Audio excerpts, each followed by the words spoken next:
I make a lot of jokes about Hattiesburg, but I do love this place. I spent 4 months at Forest General at Pine Grove in 2019.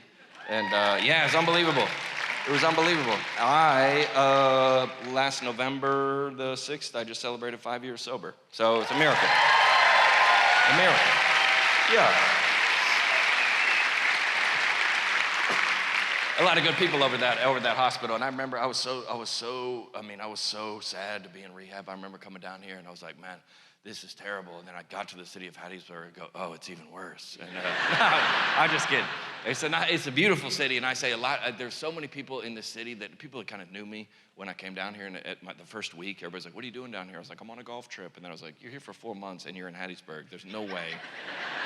I think everybody started to know why I was in Hattiesburg, and everybody in the city was so kind to me, and everybody there was people that were like coming up. I remember like pastors would come out to me, like slip me their number. They're like, if you need anything, let me know. Like we went to meals all over the city and people took care of us. One time a girl was like, here's my number. I was like, well, that's why I'm here. So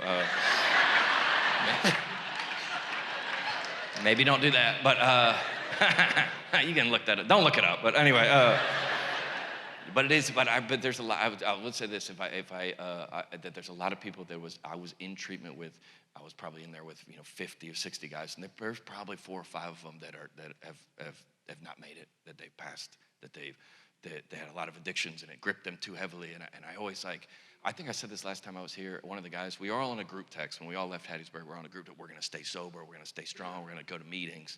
And one of these guys, after about a couple months, he dropped off of the group text. And then we knew if you're an addict or you know anyone with addiction, you know what that means, that they've gone back out, It just makes me sad to even say.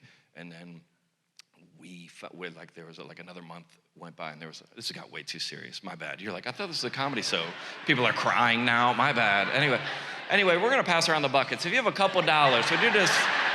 Forest General asked me to just pass the buckets. I'm just kidding. That was wild. That got too serious. No, all right, let me just finish. I get nervous when I tell a story and people aren't laughing because I can't see y'all. I don't know if you guys are like, what is happening? What's the score of the game? But we eventually got like an obituary that he had passed away, and I've never forgot that because he relapsed or whatever, right? And he didn't want to come back. He didn't want to come back into the group text and say that he had relapsed or that he failed, and that it was that I always say addiction did not kill him. It is the shame that killed him.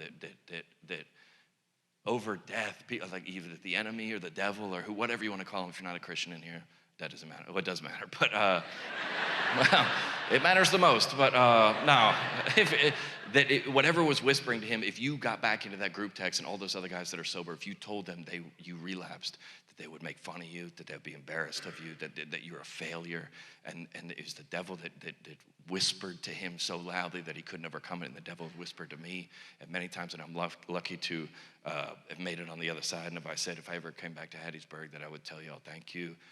You might have saved my life. Really, that's it. That's it.